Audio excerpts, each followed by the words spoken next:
All right, I will say hello and welcome back to another episode of The Balance Breakdown. And today I am joined by John Lineker's new head coach, Mr. Jack Sear. Hello, Jack. How's it going? Thank you. It's obviously going very well, and I'm glad I've got a new title. Of course. I mean, you've gone from the Oracle to something just so much lower in John Lineker's head coach. But look, hopefully you can turn him into an adequate MMA fighter in your time over in Brazil. And I am joined by. Well, I mean, I don't even have anything useful to say for you, to be honest, Sean. So Sean. Harry, you've gotten to the point where you don't even give me an introduction anymore. I'm not even worth that. No. I'm going to introduce you as the Cameron Haynes of the podcast, Mr. Sean McGuinness. I don't think I really understand that reference, but that's fine. That's for you to go and research after this podcast. Oh, can't wait. So we're here today to talk about Figueiredo Moreno, December 12th, upcoming card. This has all happened a little bit quickly, right? So obviously, as a small bit of introduction to the card, Moreno fought really recently, actually, and he fought against Brandon Royval, and that obviously ended in a semi-controversial way, right? Like Royval got injured, but I think the best way to describe it was similar to how Sean Sheehan of Severe MMA described it, and that was that although Moreno didn't mean to injure Royval, the way the fight was going, the actions that Moreno took caused Royval to be injured, right? He put himself in such a position where Royval threw his strikes and his shoulder fell out. So I'm not exactly chomping at the bit to be like, oh, it has to be an immediate rematch because it was a super controversy and Royval was dominating the entire fight, etc., etc. But I think that we'll see that fight booked on later down the line. But anyway, here we are. It's a pretty stacked card, to be honest. A nice way to close out the end of the year. But before we jump in, I just wanted to, as always, do the little bit of roundup of news. So the first news is obviously Conor and Dustin has finally been announced. Start of next year, start of 2021. First of all, Jack, what do you think of the fight? And second of all, do you think we're going to see an audience? Very good questions. It is a great fight. I'm sure one that will deliver regardless of how it unravels. I think that you put those two together, and even given where Conor is at in his career at the moment and all the uncertainty around, I suppose, how he's potentially going to look, I think regardless of the outcome, it's going to be entertaining. Now, on the subject of attendees and whatnot, I know they were trying to push that for Habib Gaethje, so it's obviously something that they've had on their radar. I don't know. Will it actually be worth, I suppose, the risk of potentially bringing kind of coronavirus into the UFC bubble and all of that's associated with it for a gate in Abu Dhabi? That's what I would say the risk. The big gates the UFC pulls in are in Vegas, right? So I'm probably going to lean on the side of them not having attendees, purely because I think the risk outweighs the reward. See, I think there definitely will be crowds in Abu Dhabi, but let's see. Sean, what do you think of the fight initially? Yeah, I think just some early thoughts. It's really interesting. I think Dustin Porier, we've seen, has come forward leaps and bounds from the first time that they fought. I think the biggest strides that he's made are probably in his striking defence, which is obviously pretty handy against Conor McGregor, but also just the move up in weight class as well. I think outside of that knockout loss he had to Michael Johnson, he's looked really durable at lightweight. Like I've been counting him out all the time in matchups to Dan Hooker and Gaethje that his chin would still be quite questionable, but you know, he looks really durable at lightweight. I think part of that is because he's gotten better defensively. And I think somehow Conor McGregor has become a bit of an unknown commodity again. So it's going to be really interesting looking into that one. I agree. I mean, I think the only thing, as my initial thoughts, that I'm saying about Dustin, and what I kind of disagree with you, is he's got really good boxing defensively. His defensive capabilities for his boxing is good. What we know is that Conor sets up his boxing with his kicks, right? So it will be very interesting to see whether, one, he still does that, and two, whether that plays anything into this fight. Second bit of news is Charles the Bronx versus Tony Ferguson has also been announced. Initial thoughts for that as a 10th Planet rider, Mr. Jack? That's on this card as well, right? It is on this card. That is an excellent fight, and one that I can't. So the second bit of news. Sorry. Yeah, the second bit of news is that Jack is going, as mentioned previously in his introduction, to do some training with John Lineker. Jack, do you want to just talk us through how the fuck that happened? Yeah, it was really, really fluky. Basically, my fiance, who is Brazilian, knows that my real favourite Brazilian is John Lineker and always will be. And actually, the first time we met, and she came to visit me at my previous residence, I actually had a picture of John Lineker on my wall, surrounded by pictures of my family and friends. So she knows how close he is to my heart. He's always been, since he's been in the UFC, he's been my favourite fighter, and even post UFC. And she reached out to him on Instagram. He was super open and basically just said that whilst I'm in Brazil, if I wanna head over to his neck of the woods, which is Curitiba, he will free up some time to train with me. So I don't necessarily know what I'm in store for in terms of the training. I'm hoping we can just roll lightly and keep it friendly. But look, it's a once in a lifetime experience, and if John has to rock my body with big nasty hooks, then so be it. Mate, I would absolutely love an Instagram message of you on the floor in a pool of your own sweat and blood after John Lineker opens your liver with a cavity, body shot. Just a cavity in my ribs from the left hook. Be absolutely phenomenal. Right. Anyway, I mean, Sean, are you training your sheep or are you just fucking sitting around doing nothing? To be fair, the Isle of Wight has gone into tier 1. So I have given some serious thought to sort of moving over there, starting a new life and, becoming a shepherd, because it's been a tough year, and that makes you want to take some different routes. I mean, I'm not even going to worry that with a response. So we'll move on and we will start with, so just again, for anyone that wants to follow on, we are looking currently at the topology card. So at the moment, the opener for that is Renato Moicano versus Rafeal Fiziev. So, Sean, if I can throw over to your good self, and could you tell me what you think about this fight to begin with, please? Yeah, I think this is a really, really good fight to open the card up Not with. A cool fight, then? We're going for good. Not quite cool. Really good. That may be a little bit of butthurt from me just because Rafeal's just beaten Mark Diakese. So, maybe a bit of that coming through. But, I can say to you as someone, obviously Mark trains a lot in Leeds. The minute it was announced that he was going to fight Rafeal Fiziev, there is a hype that surrounds and follows this guy, even though he may not necessarily have had the massive wins and the big results yet, that make you sort of come to the conclusion that he's a massive prospect. And I think, to be honest, he's gaining quite a bit of momentum. And Renato Moicano is going to be the first big name I think that he's been matched up against, and to be honest, I think he matches up quite well with Moicano. Especially Moicano tends to like to work behind a jab from quite a long distance, and I think something Fiziev's really good at doing, because a lot of the time he is the shorter fighter, is he's really good at chewing people's legs at a distance, something Moicano likes to do as well. But I just think with Fiziev, it's a different level of striking. I also think one thing with Fiziev that could nullify the grappling of Moicano is something you see from a lot of the guys that have fought at Tiger Muay Thai, in that they're really good at just shutting down any sort of wrestling scenario. So if you shoot in on them and you go to over-unders, they will instantly break off and shut it down. It's the thing Peter Yan uses and everything else. So I think he has the anti-grappling to sort of take that risk out of the equation as well. I think this is going to be a showcase for Fiziev. Yeah, I tend to agree, actually. I think, obviously, the height is considerable. We've got recorded heights here of 5'8" and 5'11". 5'11", obviously, going to Renato Moicano. I just don't really see how Moicano wins this on the feet. If he manages to get Fiziev to the ground, sure, we know that Moicano's jiu-jitsu is good.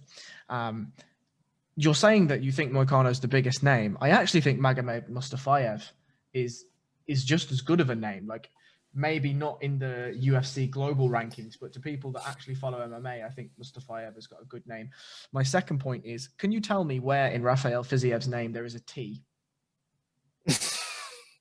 Listen, if we're going to keep focusing on my pronunciation, these podcasts are just going to get a lot longer. I feel like that's just a necessary evil at this point.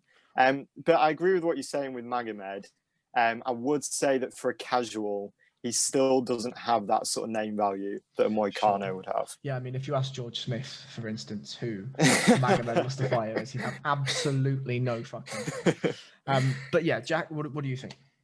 I'm on board with you guys. I think the key here for Moicano is obviously looking to get a takedown or potentially get potentially take Fiziev's back off of a grappling exchange, right? I think Fiziev seems to be a pretty good anti-wrestler. This is going to be a good test of that at least. But yeah, I think in a few fights now we've seen Moicano get flustered and a little bit intimidated on the feet. Thinking back to kind of the latter part of the Brian Ortega fight, Jose Aldo. And I think his striking is quite predictable as well. It's basically a lot of jabs and low kicks, and I think Fiziev's kind of set up to destroy strikers like that. So yeah, I'm on board with you guys. I think Fiziev gets it done. So we'll move to picks, and Jack, as you've just finished, do you want to give me your official pick? Yeah, Fiziev knockout in round 1. Wow. I think he's going to bomb him out like the Korean Zombie did. Jesus. Okay. Sorry, Fucking hell. I actually quite like Moicano as well, and I feel a little bit bad, but just because he's Brazilian, I've got to be honest. Have to fucking jump on his knob. Sorry. Sean, official prediction? Yeah, I think I'm going to give it Fiziev TKO in round 2. I could see this looking quite similar to the Aldo fight with Moicano. And Fiziev's a very sort of strategic guy, so he tends to have quite a big feeling out process. So yeah, I reckon round 2 for Fiziev. Just trying to get to terms with your inability to speak English for a man that's got English so embroiled in his entire life. His name is literally giving Sean fits. That is what it's come down to. It is that. Now I'm actually going with Jack. I think Fiziev is going to end his decision streak. We saw him knock out fucking everyone on the regional scenes, but I think Moicano is a bit chinny, right? We saw that with Ortega, with Jose Aldo, with Chan Sung Jung, and I think that. Yeah, I pick Fiziev to do the business here. I really do. So we'll move on to Andrea Lee versus Gillian Robertson. Now, on paper, Sean, do you want to take us away? Yeah. I suppose I'm not massively familiar with Andrea Lee. I've watched a few of her fights. KGB Lee.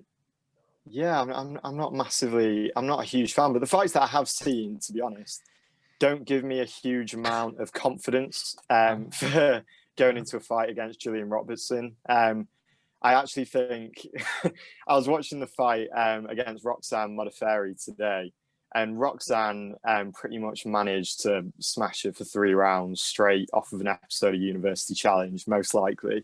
Wow. Wow. Yeah, I think if you're getting beaten by Roxanne, especially with like body lock takedowns, which is something Gillian's really good at. I think if Gillian gets on top, it's over, essentially. I think she's got a really solid top game. I think you'll remember when she fought Courtney Casey, they went to the corner in between rounds, and Courtney Casey, she'd almost given up after round 1. She said it was like, getting a wet blanket off of it, trying to move Gillian. So I think it's going to be 3 rounds if there isn't a submission, just of Gillian dominating from on top. Can you also just finish your prediction by telling us why you hate female MMA?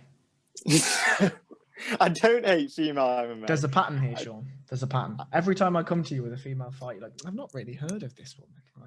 Yeah, well, if it's the lower tier of the division, I usually, I'm just not as familiar. But I'm a big fan of Gillian.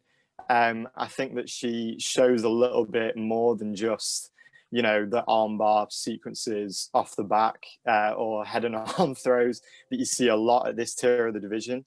So I'm a fan of Gillian, but yeah, I don't see a massive amount. And again, like, you guys may correct me if you're bigger fans of Andrea Lee, but I don't see from the fights I've watched of her that she's going to be able to shut down the wrestling.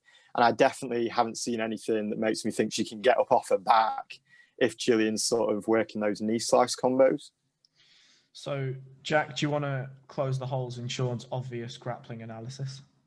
No, because unfortunately I have to agree with him. I think the type of person who's going to give Gillian Robertson trouble are those who can firstly keep the fight on the feet and then kind of sting her on the feet as well and make the moments count. Andrea Lee got taken down 5 times by Montana De La Rosa. She was taken down multiple times by Calderwood, and I don't want to fall into the trap of like I did last week with Calvillo and Chikagian and simply look at one's takedown offense versus another's takedown defense. But far worse grapplers have been able to ground Andrea Lee in the nicest way possible. Roxanne Modafferi, excellent grappler, but maybe physically one of the most limited people on the entire UFC roster. And reminds me of Sean a lot, actually. It's very similar. Very similar. Physically limited. In a lot of senses as well. Just as an overall person, they're very, very similar. But yeah, I think that Robertson's very, very good at kind of making the rounds count once she does get people down. It's not often people find a way to work back to their feet, and I haven't seen enough in Andrea Lee's game in terms of making changes and whatnot that would give me any confidence that she would be able to kind of keep a grappler of Robertson's caliber away for 15 minutes. So for me, it's a fairly predictable outcome. I agree. So we'll move to picks, and because I don't care about Sean, I'm going to start with you, Jack. So this one's quite interesting, right? Gillian Robertson's proven to be quite the finisher, whereas Andrea Lee's been quite difficult to finish. I don't actually recall a time in the UFC when she has been finished. Perhaps maybe in her Invicta days. Someone fact check that for me. But yeah, she lost it to Invicta FC 16, and she lost to Sarah Delelio, a rear naked choke in round 3. A rear naked choke. Okay. So even then, if you think back then, that was still when she was in the early portion of her career, and she was very much a striker. And Sarah Delelio is a decent grappler. I'm going to go decision. I'm going to play it safe and go Gillian Robertson via 30-27 decision. Before I let you give your prediction, Sean, can you just tell me a backlog of Sarah Delelio's fights, please? I absolutely can't, Harry. No, I absolutely can't. Excellent. Right. Well, I'll note you down for misogyny 101. So Jack, you're going for a 3-round decision. Sean, can you give me your decision, please? Yeah, I think that Gillian Robertson will win by rear naked choke in round 3. Wow, you've gone for exactly the same as me. I completely agree. I think this is actually the easiest fight to pick on the card, to be truly honest with you. I think Andrea Lee hasn't made the necessary adjustments. But Gillian Robertson is looking more and more like a title contender every day. And I think that, she's gonna get taken down and wear Andrea out and probably end with a rear naked. But look, before we move on, just the line on this fight only opened a couple of days ago, and it was originally relatively close. And Gillian Robertson's still less than a 2-1 favourite. So wow. If, like us, you are also very confident in the outcome of this fight, then that's where I would throw your shillings down. Mate, I couldn't agree more. I don't bet at all because I'm fucking useless, but I would put some shekels on Gillian Robertson. I wouldn't have a house if I bet. Could you imagine? You don't even have a house. I'd be now. homeless. Yeah, no. Yeah, I wouldn't have my box. Yeah, mate, you don't have a home because you probably gambled the first one away, and that's why you're living. So we'll move on to the third of Sean's in-depth analysis, and we've gone for Sean's favourite fighter, and that is Daniel Pineda versus Cub Swanson. Sean, can you tell me what your thoughts are on this, please? Yeah, I understand you were, again, trying to make a joke there, Harry, but my favourite fighter, or probably one of my favourites ever, is actually Cub Swanson. So you're actually quite close. Yeah, unfortunately, it's a little bit difficult watching him these days because he's sort of moved quite far out of that beautiful destruction era that he was in when I was about 14 and was convinced I wanted to grow up and be Cub Swanson.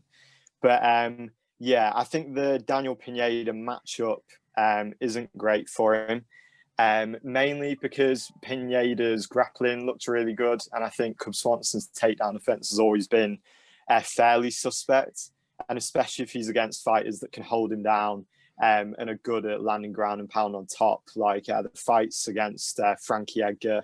I always sort of think back to with Cub Swanson whenever he's against any type of wrestler.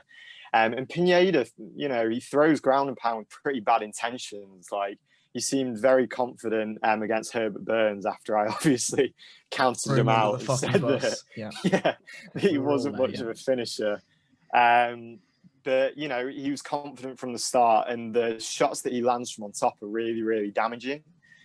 So I can't see that Cub's going to be able to survive long. One thing I will say for Cub is that he's had a very strange career in the sense that there's been a lot of times where I've been convinced that he's out and then he'll suddenly revive and have massive performances like he did against Du Ho Choi. I was going to say Artem Lobov, but I mean, it's not the strongest name to sort of go by, is it? But I would say now I'm even more less convinced that he come back.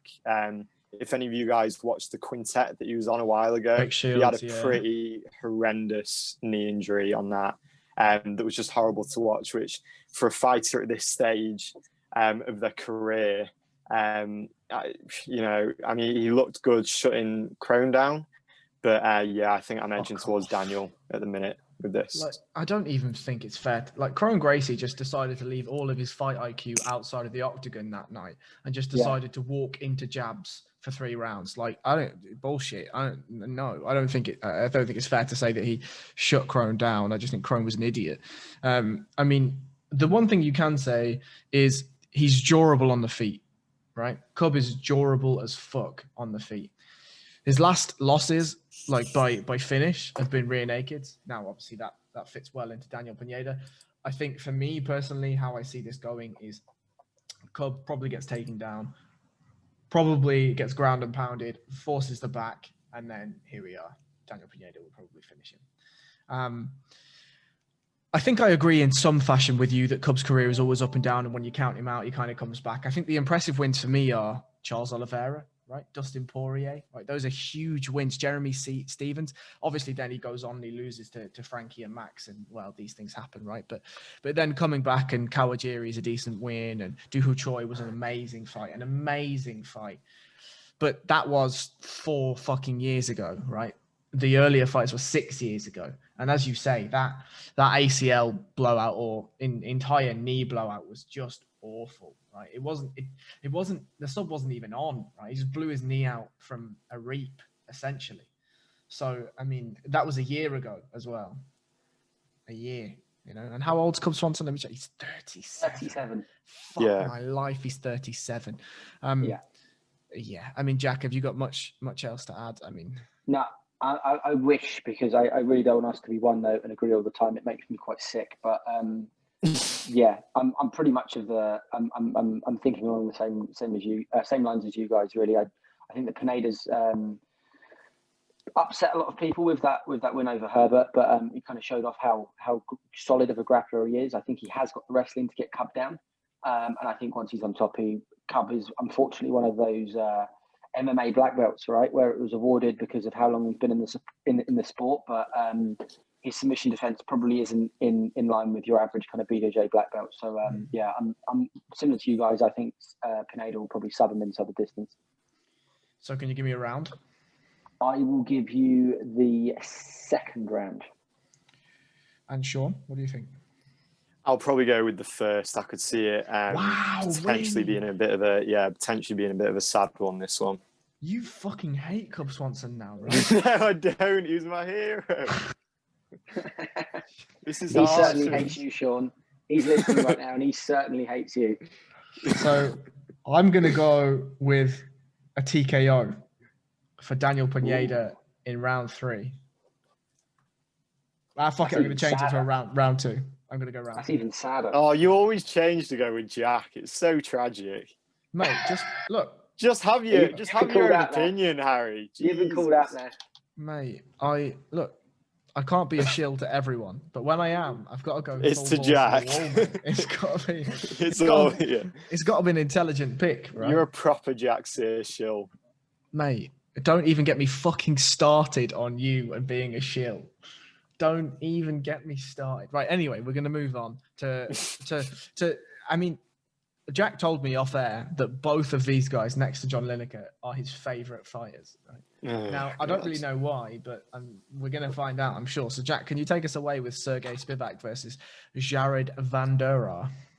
I think it's worth noting for all the audience that we typically organise responsibilities for these matchups beforehand. It's not completely random, right? There is a little bit of method to the madness, and Harry will kindly ask us if there's any in particular we fancy. And I said specifically, I did not mind any fight on this card apart from this one, but because Harry is such a great host and organizer, this is where we are.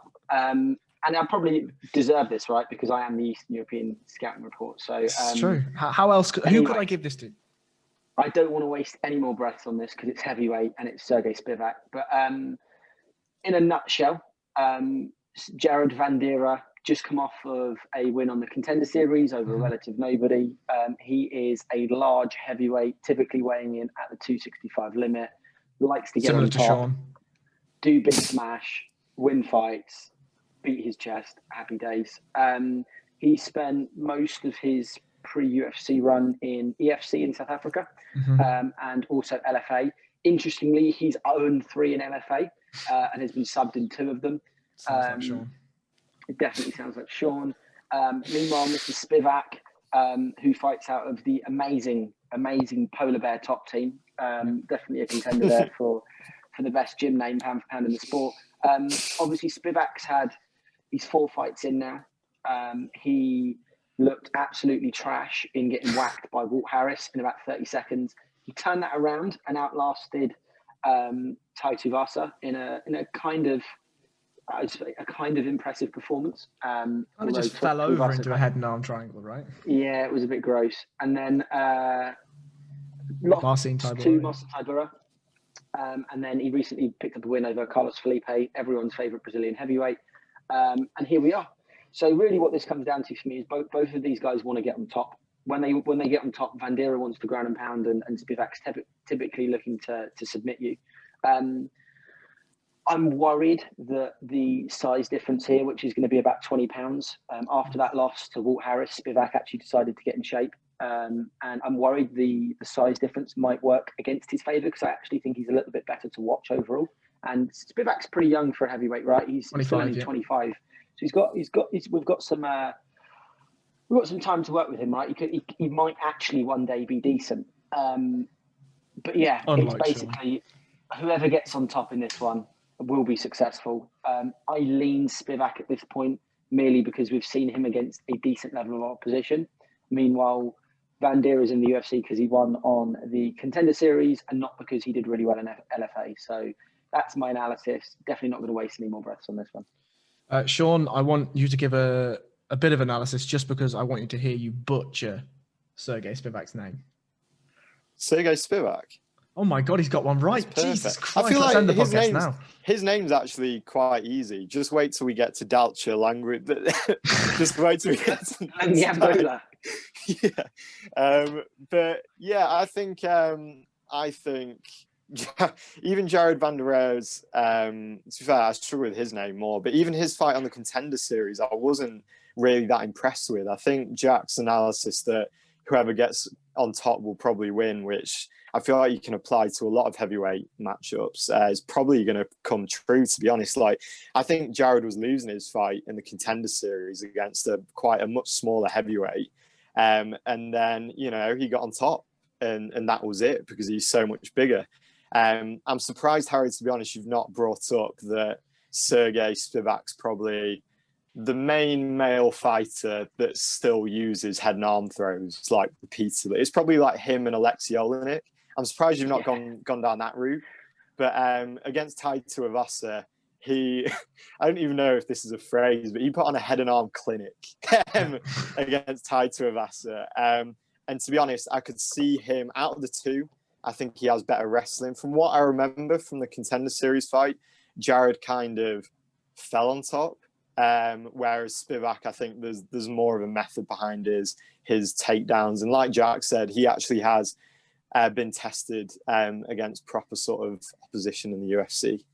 Yeah, I mean, the reason why I didn't mention the head and arm clinic is one, because I wanted to give you free publicity for your instructional. And two, because thanks. I am living rent fucking free in your head, son. That's why. Rent fucking Over the free. head. I literally toss and turn at night just thinking about head and arm throws, just seeing them get pulled off. The rumours are for the post-fight show for 255, the rumours are I didn't turn up to that because of the amount of head and arm throws in that main event. But, you know, whether that'll ever be proven is another thing.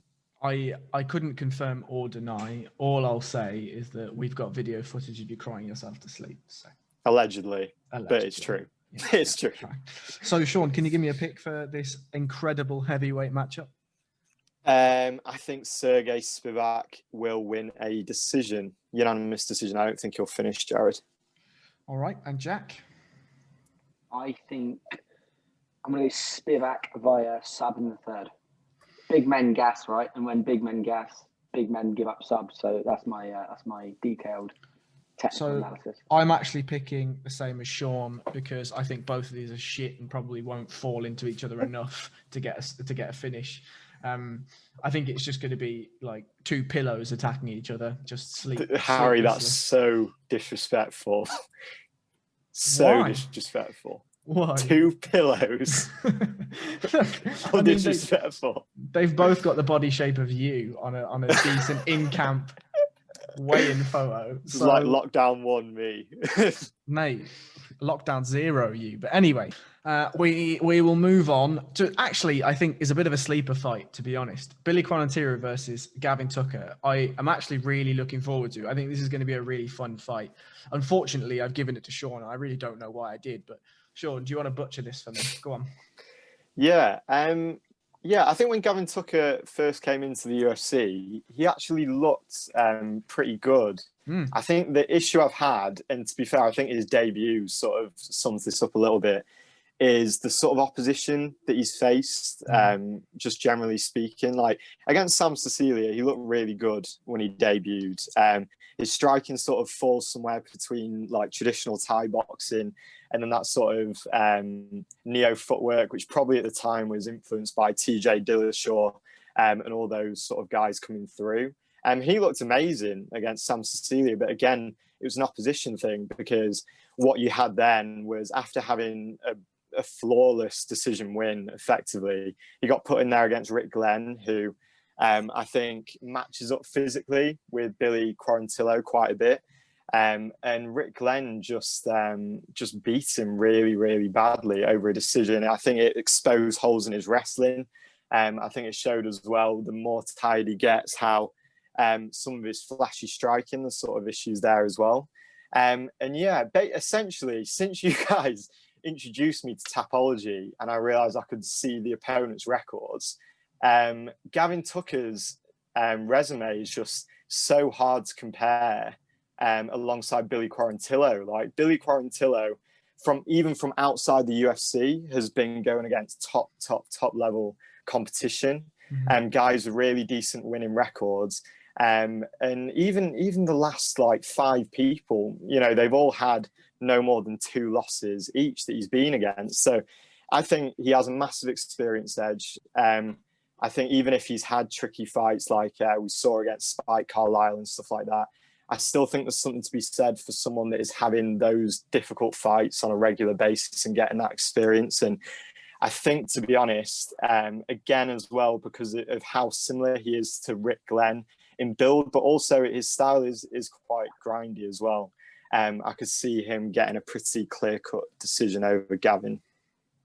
Jack, do you have anything to add? Please. Yeah, I think firstly we should just take a moment to appreciate Rick Glenn's name. I mean, I've never been a fan of people with 2 first names, but it doesn't get any better than Rick Glenn. This matchup, I think, is really, I really like this fight, Harry. I agree it's a sleeper. I think that the momentum in this fight is going to be key, right? Gavin Tucker's definitely a fast starter and tends to fade, whereas Quarantillo is like a snowball, and his best rounds are often later. If we think to the Carl Nelson fight, he started to take over in that latter part of the second and finished him in the third. Same for his fight in the Contender Series as well. I think technically speaking, they match up pretty well. I think Tucker's striking arsenal is a little bit more diverse, whereas I think Quarantillo probably packs a little bit more power.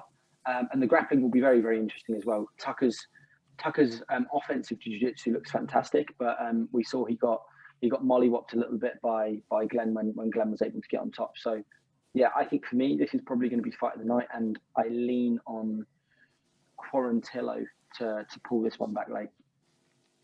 Sean? Yeah, I agree. Unfortunately, I agree. But I think the experience is going to be the big factor here. And I think that Tucker has shown that he's faded. And even though he is a fast starter, I don't think in the UFC he's really shown huge knockout power. So that side of things doesn't really finish me in terms of him finishing Quarantillo early. So I think Quarantillo is going to win a pretty decent decision here. Yeah, I mean, I agree as well. Fuck's sake.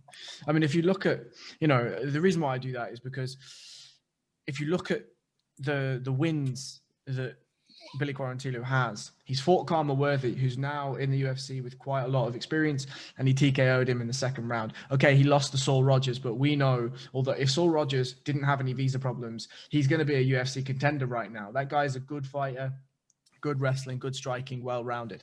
And then outside, again, he as you touched on, Sean, he has done well with his opponents, and equally his record is great. So he's coming in here, he's finishing people. As Jack said, he's got a nice snowball effect. I don't really think there's anything for me to add. The only thing I will say is Gavin Tucker is by far the worst nickname in the UFC. Governor?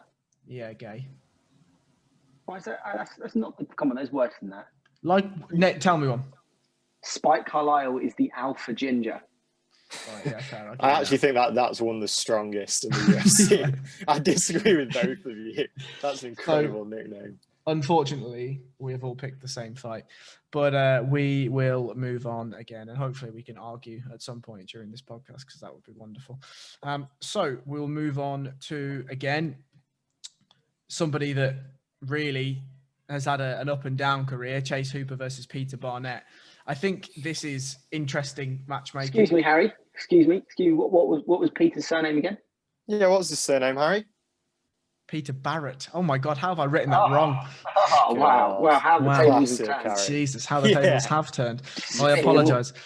The apprentice eventually becomes better than the master, right? So the highlight reel. It's all right. I'll ruin another name in a minute and it'll switch back around. That's fine. So Chase Hooper versus Peter Barrett. I think this is interesting matchmaking from the UFC, right? Obviously, Chase Hooper got a little bit fucked in his last fight, so they're giving him somebody with a little bit less experience. But Sean, do you want to take this away? Yeah, I think there are a couple of red lights with Chase Hooper's style. He strikes me very much as a jiu-jitsu guy that's still trying to find a place for his jiu-jitsu and his MMA. I think when any MMA fighter is pulling guard in fights, which Chase was doing and actually winning fights, but I think just the act of pulling guard for an MMA fight is usually a pretty big red light for me. So you're saying he's shit? That's what you're saying?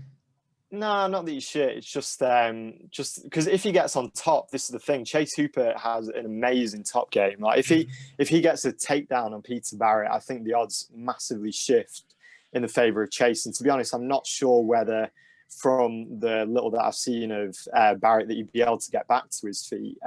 His contenders fight was interesting.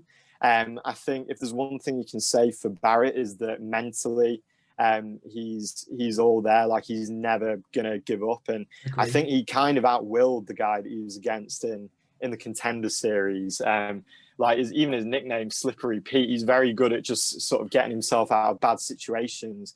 But then you're right as well, Harry, in terms of you can see him getting his back taken a lot of the times in those scrambles, which makes you think that the matchmakers have looked at this and seen it could be a good matchup to get Chase back on track. Because I can't help but think that Chase is in that tricky position. You may call it like the Sage Northcutt syndrome, where he's been brought in. We found that, he is too young for the UFC, but he's stuck in the best fighting organization in the world. So I do think it's a nice bit of matchmaking, but at the same time, Barrett's a good guy, because if he is going to scramble and get on top, it will show for definite that Hooper's not ready for fighting at this level. So I think it's going to be decided on that. I can see Chase getting on top here, to be honest, and I think I can see him winning this one. But yeah, at least either way with Barrett, it will show whether or not we need to get Chase out of the UFC back onto the regionals. Yeah, I mean, Barrett's last fight was against Yusuf Salal, who's like a serious prospect in my opinion. I really like that guy. I think he's got a lot of potential. And you're right. I think he outlasted Sang Hun-Yu. But for me, I couldn't agree more. I think if we look at the other losses on Barrett's record, arm bars, TKOs from the top, and arm triangles, right? Well, if you're putting in a guy that's got a seriously dominant top game and some really good offensive jiu-jitsu from that top game, it seems like a shoo-in, right? Now, we know that Yusuf Salal is a really good striker, really good pressure fighter, and Barrett wasn't able to get off his game against Yusuf Salal. So we know that he's not an incredibly dangerous striker. I think that I agree with you. Chase is going to chase the takedown. Oh, that was nice. I've been sitting on that one since the start of the fight. That was fucking terrible. Die. Yeah, Chase is gonna look for the takedown. Obviously, what I don't want to see Chase pulling guard. I think this is you're right. I think the Sage Northcutt analogy was a perfect one, because where we are with Chase Hooper is he has to get better really quickly, and if he doesn't, he will be cut. And you then don't want to be in a position where you have a name and then the thing happens with Sage Northcutt where you're put in there with an absolute murderer and you get your face destroyed, right? It's just not what you want to see at all. So I think we're going to learn a lot about Chase Hooper's future in this fight, to be honest. If he goes in there and he looks better on the feet, he gets his takedown, he does whatever he's going to do, perfect. Sean, you can jump back on the hype train. I've got no problem with it. But I think I agree that if he loses this, and if he loses this in anywhere near the devastating fashion that he got beat by Caceres, I mean, this is Alex Caceres. You know what I mean? This is a guy who really is a middling fighter in the UFC. He's not going to win any titles. He's not going to be breaking any top 15s anytime soon. So I think we're going to learn a lot about Chase Hooper. But look, if Barrett goes in there and beats him, fair play to him, right? Jack, have you got anything to add? Nothing more to add. Barrett's losses, apart from Zalal, have been to people who have barely won 60% of their pro fights. So exactly. I think he's a Boston boy, right? So I think one of his mates probably called up Gane and got him the shot. But yeah, as exposed as Hooper was against Caceres, I think this is pretty favourable matchmaking, to be honest. I agree. I mean, the one thing I will say, and again, I still don't, this is why I don't understand what happened against Alex Caceres, is Daniel Tamer. That Daniel Tamer fight, Chase Hooper looked like a monster, right? An absolute monster. He was getting fucked up on the feet, sure, but then he managed to work his way through that gate to takedown, and then from there it was one-way traffic, right? But I don't know. Anyway, we'll move to picks. Sean?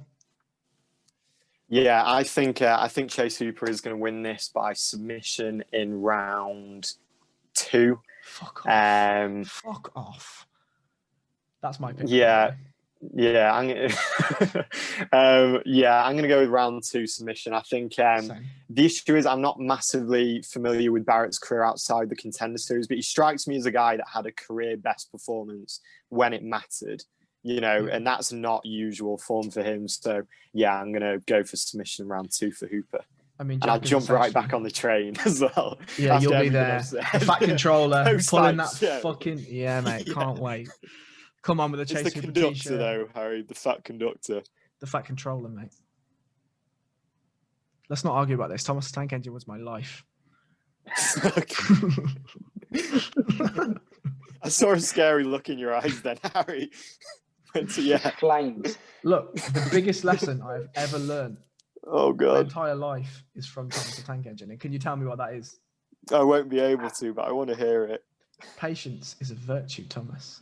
That's the fucking lesson. Are you sure that was from Thomas the Tank Engine? Mate, don't even fucking start with me. Are you sure? Don't seems even like quite start a common saying. Look, the depth of knowledge that you have to giving up a single leg takedown is the depth of knowledge I have for Thomas the Tank Engine. Don't even start with It's deep. It goes deep. It does. Right. Jack, can you please right the ship and give us a pick and some analysis? Look, Peter Barrett's got the nickname Slippery Pete for a reason, right? And I reckon the later this goes, the harder he will be to finish. So I'm going to go Chase Hooper to take him out with the triangle or rear naked choke in round 1. Wow. Okay. Jesus. Okay, fair enough. That one's for Sean's little brother. I know he's a big Chase Hooper fan. The whole family is now. God. So it's a family thing. It's because they wake up with like posters on the fridge of Chase Hooper. Chase Hooper. And just bow before breakfast. Yeah, it's like Master Helio. It's Chase Hooper instead. Oh, that's phenomenal. It's absolutely phenomenal. So the next fight, I think, it's a strange bit of fucking matchmaking, this heavyweight division, isn't it? Like, you've got Junior Dos Santos, legend, perennial title contender. God, Sean's taking a big deep breath. Go on, Sean, what's wrong with you? No, it was a sigh. I didn't know it was quite as loud, but it's kind what, just of the the fact that I'm talking? This fight. No, No. The fight makes me feel this way. Yeah, I agree. But mainly the fight. I hate you.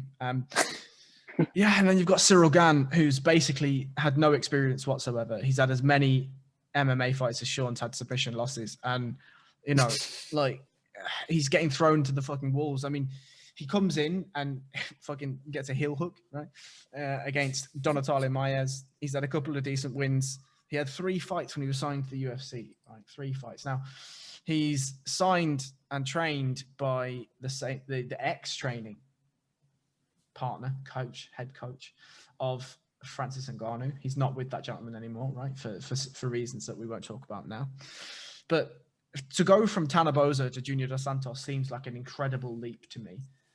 Now obviously he was supposed to fight Shamil Abdurakhimov and Sergey Pavlovich, which is probably about the sort of level that we're looking at. But fuck me, I don't like this fight at all for either fighter, to be honest. If Cyrl Gane wins this, what do you do with him? You have to put him against one of the big names, right? If he loses this, again, what the fuck do you do with him? Like, you then put him back in the same place.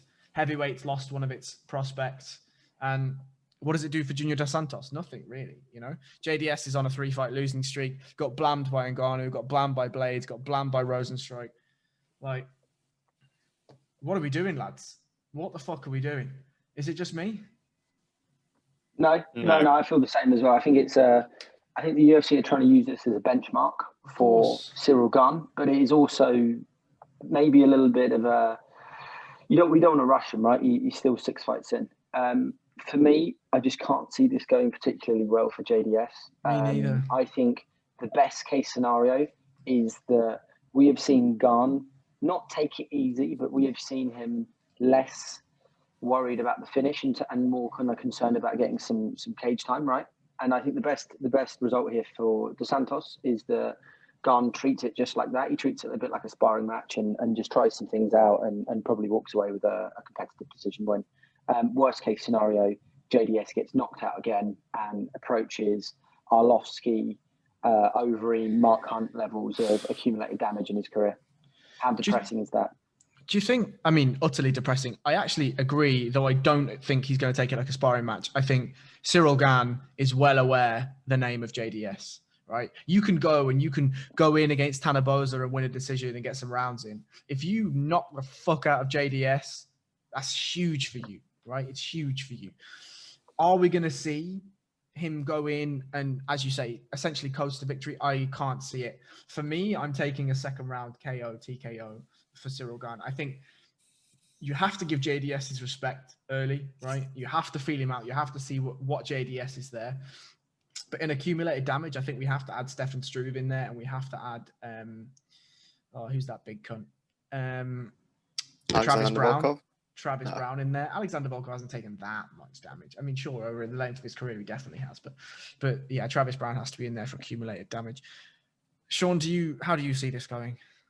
Yeah, no, I agree with you. I agree with what you're saying, Harry, about the jump up in competition, because it is. But I think the issue they've had with Gane is that he seems to have had like virtually no issues with the people he's been matched against. Like that heel hook against Mays, it wasn't like he was in a natural sort of position to go for a heel. It was like he was just bored, and he was like, "Nah, I'll just give this a go.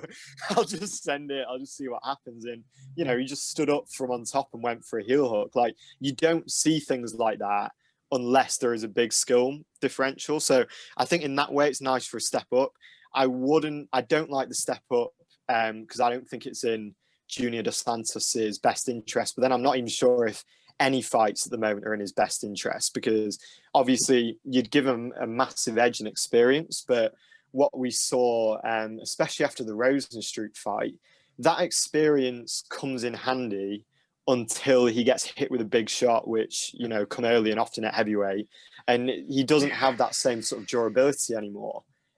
So unfortunately, like you heard the heavy side before, the side was for Junior. I can't see this being a good outcome for him. And I think this is going to be a bit of a sad one, to be honest. And then Cyrl Gane will probably move on to the next matchup. But if you look at the last 3 fights they've given Junior, that is hard. Tough. For the stage of his career that he's in, to go in Ngannou, Curtis Blaze, and then Rosenstruck, and gets finished by all of them as well by strikes. I think it's a tough one. But yeah, and then I think Cyrl will go on to the next step. Yeah, I mean, can we just note that his name is Cyrl Gane? That's right. Sorry, I was using the Mackle. I'm actually a little bit aroused, Harry. That was impressive. Thank you, sir. Thank you. Wow. Jesus. I'll leave that one, and we'll quickly move on. We'll move on to. That would actually be the best result, because then that way it wouldn't really solve the issue of the crossroads, right? Yeah, I guess so. But it's shit for both fighters, isn't it? Do you know what I mean? So we'll move on to Mackenzie Dern versus Verna Jandiroba, and I pray with literally every ounce of my fucking body that somebody, aka Verna Jandiroba, manages to get a takedown here. Because if this turns into a kickboxing match, I will cry my eyes out harder than Sean did when Valentina Shevchenko just won with head and arm throws. I swear I will cry. This is going to be phenomenal if this hits the mat. So Verna Jandiroba and Mackenzie Dern, look, if you don't know them, go and look at them. They're both incredible grapplers. Verna Jandiroba does have a little bit heavier punches in the striking department, but what she does really well is, I'd actually say Verna Jandiroba is what Mackenzie Dern would like to be. And I don't mean that in any sort of negative connotation, but Verna Jandiroba just has her striking down to a T, where she gets into her takedowns, and when she gets on top, she's absolutely fucking ruthless. Now, of course, everyone knows who Mackenzie Dern is. They know that she beat Gabby Garcia. They know that she's a prodigy. They know who her father is, etc., etc., etc. They'll know from the Randa Marcos absolute demolition as soon as it hit the mat. So we know whoever gets on top, this is going to be a lot of fun, right? Who do I see getting on top? Well, if we look at Verna Jandiroba against Felice Herrig, we know that Felice Herrig's takedown defense isn't amazing, but this was not quick at all. This was textbook 101 jiu-jitsu, and I remember that we talked about this when we broke it down with Sean, and Sean gave, for once, some interesting insight, and that was just how beautifully the transitions were, how beautiful the progression was from Verna Jandiroba. Now, obviously, Felice Herrig and Mackenzie Dern are completely different prospects when it comes to jiu-jitsu defense, right? You can't imagine that Verna Jandiroba is just going to have her way with takedowns, passing guard, into mounts, into arm bars, etc., etc. And even if she manages to pull an arm bar on Mackenzie Dern, it's not going to be as easy as, you know, an ABC finish. We're getting a tap. Here we are. We're celebrating. But I think I actually favor Verna Jandiroba in this fight. And the reason why I favor Verna Jandiroba in this fight is because this isn't just jiu-jitsu, right? What we saw when Randa Marcos got destroyed by Mackenzie Dern was we didn't see Mackenzie Dern use any strikes to open up that clamped arm of Randa Marcos. She used her feet, and obviously she used incredible jiu-jitsu technique, and it was beautiful, and we all loved it. But Verna Jandiroba uses her hands to soften up her opponents. She uses strikes to open up her opponents. And okay, that does give options to Mackenzie Dern from the bottom if it gets to that position. But I just think that if Verna Jandiroba looks anything like she did against Felice Herrig and manages to get it to the ground, it could be really interesting. Really, really interesting. Sean, as the inferior grappler of the podcast, do you want to give your thoughts? Yeah, unfortunately, Harry, for once, I actually think you're spot on with this one. I think the story of this fight is two jiu-jitsu fighters that have been trying to transition to MMA. And I think out of the two of them, I think Verna Jandiroba is a better MMA grappler, to be honest. I think a lot of Mackenzie Dern fights, like you say, it's enjoyable to watch. I mean, when she was, the way she was playing guard against Randa Marcos was really good, and we all enjoyed it. But at the end of it, you were like, that could have easily have been an IBJJF jiu-jitsu match. You know, like, she doesn't shoot box, she falls. She just falls. Wow. And a lot of the time people come on top of her. Well, I mean, watch the Randa Marcos fight. She falls over, Randa engages her in a guard, and then because she's so much better at jiu-jitsu, she gets up on top after playing really good guard. Like, even we were talking about Hannah Cyphers before. She was absolutely dinging her up on the feet before. See, that's why Hannah Cyphers is a huge win again, and that's why she's great. But yeah. So whereas when you look over at Jandiroba, she's really integrated it into a proper MMA game. Like, her shoot boxing is really good. One of the takedowns she uses, which is really cool. If you guys remember, it was obviously a sad day for all of us, but when TJ Dillashaw beat John Lineker, that right hand. All of us? Who's all of us? Don't bring it up, Sean. Don't bring it up. Too soon. But yeah, when that takedown he does where he's blitzing through with the right hand and then changes to that outside trip, Vanderaa hits that all the time. And I think it's just a sign of someone that is properly trying to integrate their jiu-jitsu into MMA. Whereas with Mackenzie Dern, a lot of the time you watch her fights and you're like, well, we've not learned anything different. You know, we know how good she is on the ground already, and it's not really adapted much for MMA. Saying all that, Mackenzie Dern will probably win because she's bigger. Yeah, possibly. I mean, Jack, have you got any thoughts? No, I think you guys have summarised it well. I think one unknown element that could play into this one is obviously this is the second camp in a row now Mackenzie has spent with Jason Perillo. Unfortunately, we didn't get to see any of that striking in the last fight because she slipped on the first kick that she threw, and Marcos decided to just wade into her guard for whatever reason. That's really clever, right? Really, really clever. I kind of like the fight for Mackenzie, to be honest. I think Jandiroba's game kind of congeals better, and I think it's she's more process driven, whereas I think Dern pretty much solely relies on the fact that she will finish someone once she gets them to the ground. I expect Mackenzie to be a little bit faster and to hit a little bit harder than Jandiroba, which I'm expecting to mitigate the technical difference. Jandiroba tries to wrestle with everyone, and I think she will try to wrestle with Mackenzie. She probably looks at the Amanda Hebas fight and looks at the success and kind of how well Hebas played it from kind of mixing in a few occasional takedowns and scoring some points from close guard and then standing up and rinse and repeat. But I think Jandiroba will likely get sucked into the grappling a little bit more than Hebas did. I think she probably has a little bit of confidence in herself with regards to her own jiu-jitsu, and I think that will be her. That's what will lead to Mackenzie's submission. So I think it'll be good. I think it's a really, really good matchup and a good test to see how far Mackenzie's come. But I am leaning with her to get through this one. So give me a pick, please. I am going to go Mackenzie via. I'm going to go submission in the third. Okay, Sean. Yeah, I'm probably going to go decision for Mackenzie. I just think her physicality is going to be the difference maker, even though I think Verna's better, but you know, sometimes it just doesn't work like that in MMA. So after all of the stuff that I said about Verna Jandiroba, I'm going to throw her right under the bus, and I reckon that Harry, come Mackenzie, on. Shilly Powell over there. Mate, Shilly Powell. Mackenzie is probably going to find her way to the back and will finish Jandiroba via rear naked choke in the second. That's my pick. So the top two fights, look, we could do entire podcasts just on the top two fights. So let's run through the first one. Jack, can you talk me through El Kukui versus De Bronx, Charles Oliveira, while Sean shakes his head in amazement as he semi-jizzes at the thought of this fight? I mean, I'm trying to hold it together, right? I'm really trying to hold it together for this one.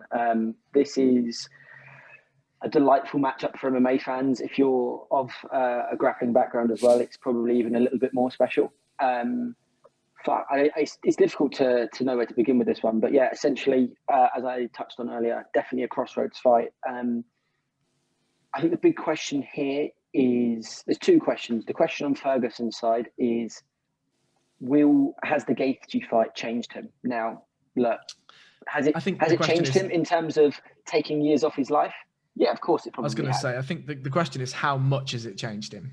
The question is how will it change his approach, right? Like I am of the belief that Tony Ferguson is such a wild man at heart, not even at heart, just through into his bone marrow. This guy is an absolute wild man, right? And I don't even think a loss like that, which would be traumatic for most fighters, is enough to change his approach, right? I still think we're going to get maybe a little bit slower, maybe a little bit more weathered, but a version of the Tony Ferguson that we're used to seeing. Now, if we were to flip that to Mr. Charles Oliveira, I think the big question here is, look, throughout his career, he's always been someone who's been a potent finisher who will come unstuck by someone durable enough to survive the first round and a half, right? And he's currently on a finish streak of maybe 6 or 7 fights. Harry, feel free to fact check me there. And in those fights, he has kind of stood up to adversity a little bit better. In the David Tabor fight, he was hit on a few more occasions where a past Oliveira maybe would have folded, and likewise the Kevin Lee fight was really back and forth as well. But I still don't think we have seen someone put it on Charles yet, and we're going to see Ferguson do that unless for whatever reason this one ends up getting finished quite early in a crazy grappling exchange. We will see Charles get pushed here. So big question marks on both sides. Absolutely a crossroads fight, and absolutely will deliver on entertainment. The only thing we can hope and pray is that it doesn't finish early, because if not, we're going to be in store for a treat. So I know that Sean really wants to talk about this, so I'm not going to let him. And my issue is this. We're looking at 2.0 versions of both men, but 2.0 version of Tony Ferguson may not be as good as we want him to be, right? We don't know what happened, as you've already touched on, after that Justin Gaethje fight. I said this in our WhatsApp chat previously.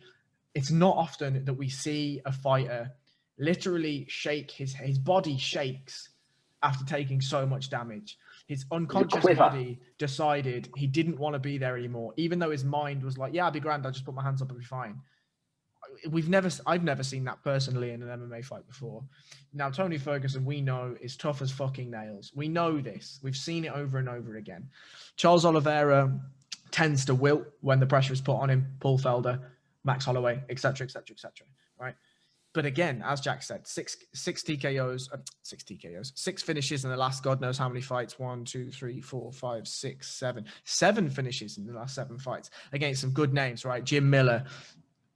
Rear naked choking Jim Miller in the first round is no joke. David Tabor, as you said. Jared Gordon. Kevin Lee is a huge win, right? To guillotine Kevin Lee is no joke. I honestly don't know what's going to happen in this fight. I really, really don't know. And I find it really hard to make any analysis. If it gets to the mat, who do you even favor? I just don't know. Like, this is such a tough fight to call. And I really don't know what's going to happen on it. But Sean, go on. Give me your picks. Give me your thoughts. So, yeah, I've got a pretty bold prediction for this one. But I agree with you guys. It's so hard to pick. And I think part of it is because both these guys have made a career out of being the most unorthodox fighter in the cage. You know, a lot of the time it's that surprise factor they both bring with them, where your more sort of by the book fighters just can't keep up with either of them. And this will probably be one of the first times that both of them are in there with someone equally as unusual, equally, maybe not equally as crazy, but equally as unusual and unorthodox. So I think in the striking, the question is, who does the evidence point to that's responded better to that type of fighter? And the interesting thing with Tony Ferguson is, you know, there's some fights he's had against similarly unorthodox fighters, like the Lando Venata fight, where someone came into the UFC who's an absolute no-name and gave him loads of trouble just because he didn't fight the way most fighters, you know, usually compete. I think with Charles Oliveira, it's kind of harder to find, but to just go back to something Jack was saying before, because obviously the big question mark on Tony is how is he going to look in this fight? And I think we need to remember he went into that Anthony Pettis fight, which was a solid performance, after literally tearing the ligament off his bone. And, you know, you can fact check the amount of time he took between those injuries, but that's another thing that could lay out an athlete for life. And Tony Ferguson just did his rehab I can't remember what time he recovered in, but it was unbelievably short. It was supposed to be a year and he did it in 4 months. Jeez, I mean, you know, so he just jumps in there. I think anyone else, Jack would be right. You could see them being affected This is different, mentally. though. And, you know, yeah, but this is what I'm saying. You could see them being affected mentally, and there's still physical effects he could have that are beyond his control. But I can't see it affecting how tentative it would make him. I think Tony mentally is a complete unique person in the sport, whereas, as both of you have said, you know, Charles has wilted, you know, as the fights have gone on. I think in the grappling is actually where my sort of bolder prediction goes, because I think one of you, it was either off air or maybe in one of the chats, was alluding to the idea that Oliveira was going to guillotine him. And I actually think it's the other way around. My prediction for this one is I think Tony Ferguson is going to win by darts. And my reason for it is that Tony Ferguson's very rarely shooting him for takedowns or giving the opportunities away that Charles will jump on in terms of guillotines. I actually think a fight this is going to look just the same as is Anthony Pettis versus Oliveira, where Oliveira doesn't like what's going on in the striking. He shoots in for more of his own takedowns towards the legs, because Oliveira does do that. And I think Tony Ferguson is going to be the one with the front headlock submission. Wow. Jack? Do you know what?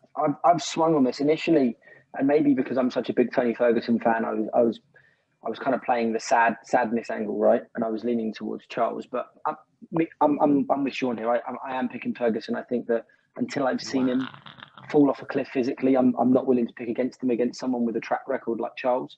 I agree with the kind of direction I was going in is similar to Sean's, in that anytime anyone has shot in on Tony, they've ended up in a DAS, Japanese necktie, etc. And I think that Charles will likely find himself in a similar position.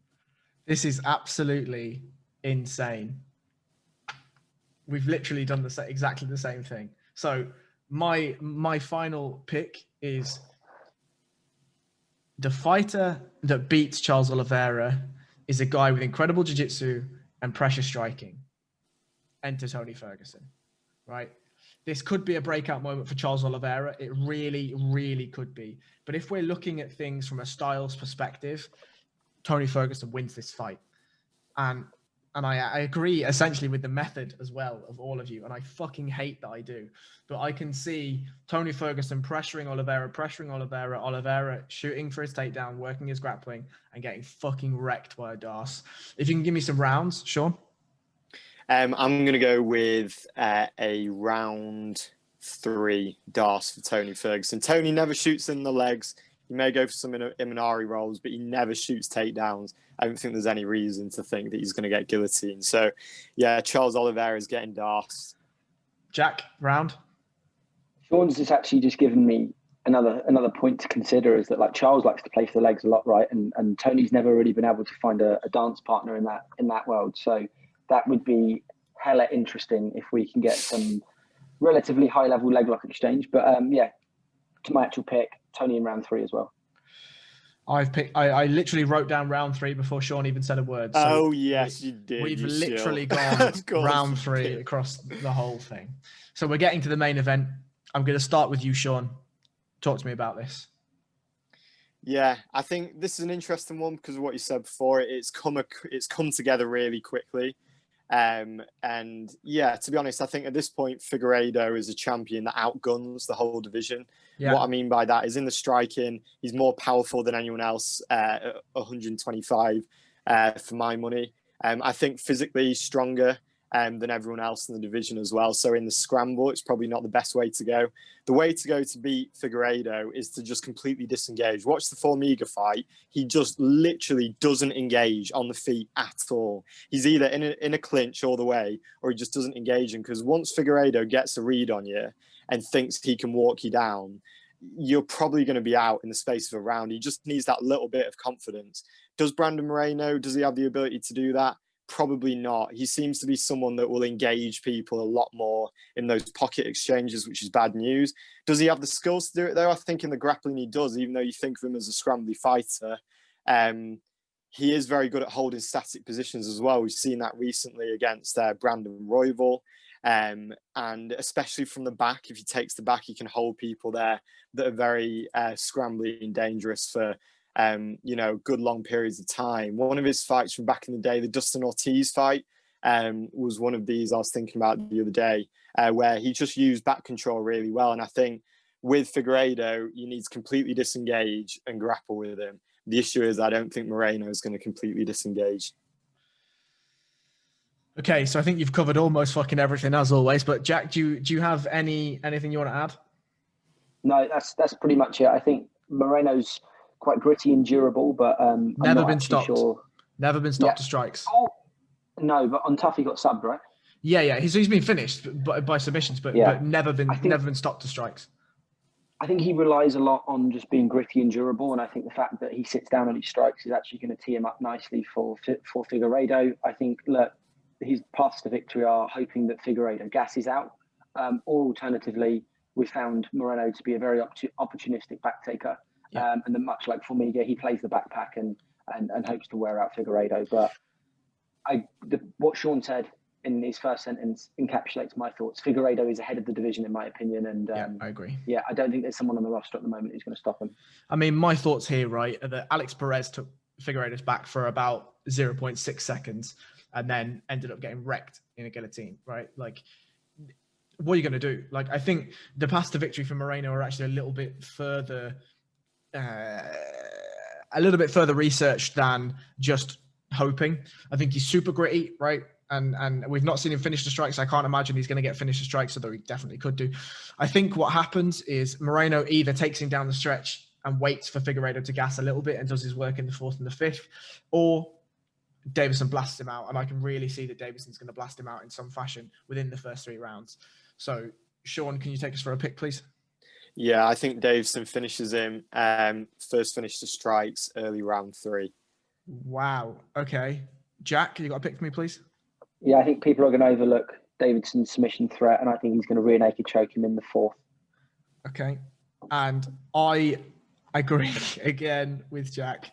I don't think that what I think is going to happen is I imagine that when Davison starts really teeing up Brandon Moreno on the feet, I think Moreno will shoot for takedowns, and I think that's when he's going to get his back taken. I can't see him getting finished to strikes unless Davison chooses to finish him with strikes.